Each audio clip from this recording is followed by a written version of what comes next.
भारत वह देश जिसे कभी सोने की चिड़िया कहा जाता था, लेकिन एक सवाल पिछले 200 सालों से हमारा पीछा कर रहा है, पर किसी ने उसका सीधा जवाब देने की हिम्मत नहीं की।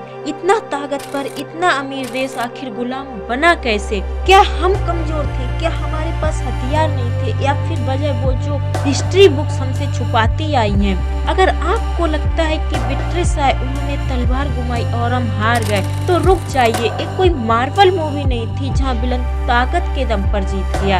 यह हिस्ट्री का सबसे बड़ा स्कैम था। आज का वीडियो सिर्फ आपको हिस्ट्री नहीं बताएगा, बल्कि आपको अपने ही दिमाग पे शक करने पे मजबूर करेगा। रिवाइंड करते हैं 1700 में। दुनिया की इकोनॉमी का 25% हिस्सा सिर्फ भारत के पास था। यूरोप हमसे कपड़ा खरीदता था, मसाले मंगवाता था, जीडीपी के हिसाब से हम सुपर पावर थे। सब कुछ चमक रहा था, लेकिन इस चमक के नीचे अंधेरा फैल रहा था। बाहर से हम यूनाइटेड दिख रहे थे, पर अंदर से हम खोखले हो चुके थे। पहला बिग पॉइंट हमारा ईगो। मुगल कमजोर पड़ रहे थे, मराठा राइज कर रहे थे, और रीजनल किंग्स अपनी छोटी छोटी लड़ाइयों में बिजी थे। पड़ोसी राजा को हराने के लिए हमने बाहर वालों से हाथ मिलाना शुरू कर दिया। ब्रिटिश ने हमें मैदान में जंग में बाद में हराया। पहले हमें हमारे ही घर में डिवाइड किया। उनका हथियार तलवार नहीं था, उनका हथियार था मौका। सोचिए, कोई आपके घर आता है और कहता है मैं सिर्फ बिजनेस करूंगा। आप उसे चाय पिलाते हैं और वो धीरे धीरे आपके किचन, आपका लॉकर, फाइनली आपके बेडरूम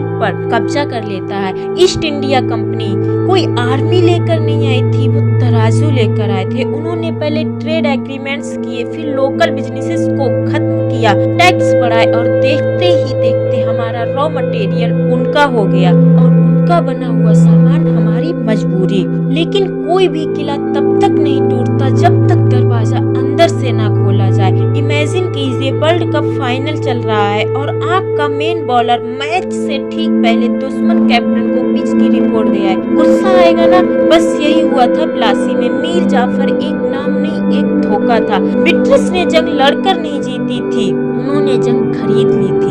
एक सिग्नेचर ने पूरे देश की किस्मत बदल दी। हमारे पास बहादुरी थी, जज्बात थे, जान देने का जुनून था, लेकिन ब्रिटिश के पास क्या था? सिस्टम। उन्होंने जंग को इमोशन से नहीं लड़ा, एक्सेल सीट की तरह लड़ा। Discipline army, paper work, advance navy. हम मैदान में लड़ रहे थे और वो मैप्स पर जीत रहे थे। प्लासी और बक्सर, यह सिर्फ दो लड़ाइयाँ नहीं थी, यह वो मोमेंट था जब ईस्ट इंडिया कंपनी एक कंपनी से सरकार बन गई। अब वह व्यापारी नहीं, मालिक थे।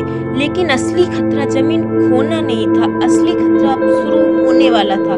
गुलामी की सबसे खतरनाक किस्म वो होती है जब गुलामी का एहसास ही ना हो कि वो कैद में है। उन्होंने हमारी जमीन बाद में लूटी, पहले हमारा दिमाग है क्या? एजुकेशन सिस्टम बदला, हमें बताया क्या कि हमारा कल्चर बैकवर्ड है, हमारी भाषा छोटी है, हमारा ज्ञान बेकार है। डिवाइड एंड रूल, फूट डालो राज करो की नीति अपनाई। हिंदू को मुस्लिम से लड़ाया, उन्होंने हमें सिर्फ हराया नहीं, हमें तोड़ दिया। देखते ही देखते सोने की चिड़िया पिंजरे में कैद हो गई। धीरे धीरे रिसोर्स ड्रेन होते गए, फेमिनिस्ट आए, लोग मरे, और दुनिया का सबसे अमीर देश गरीबी की लाइन में खड़ा हो गया। लेकिन कहानी यही खत्म नहीं होती है। गुलामी तब खत्म होती है जब सोच आजाद हो। और सवाल यह है, क्या हमारी सोच सचमुच आजाद है? हम अब एक सवाल आपके लिए, वही सवाल जो एक देश को उठा भी सकता है और गिरा भी सकता है। अगर ब्रिटिश ने हमें तलवार से नहीं, हमारे डिवाइड, हमारे ईगो और हमारी सोच से हराया था, तो आज का भारत किससे हार रहा है? पॉलिटिक्स से, सिस्टम से, या फिर हम खुद अपनी कहानी लिखना भूल गए? वीडियो यही खत्म होती है। अगर आप यहाँ तक रुके हो तो एक ना कमेंट में लिखो जो आपको लगता है आज का मीर जाफर है। सिर्फ एक वर्ड, बिना डरे।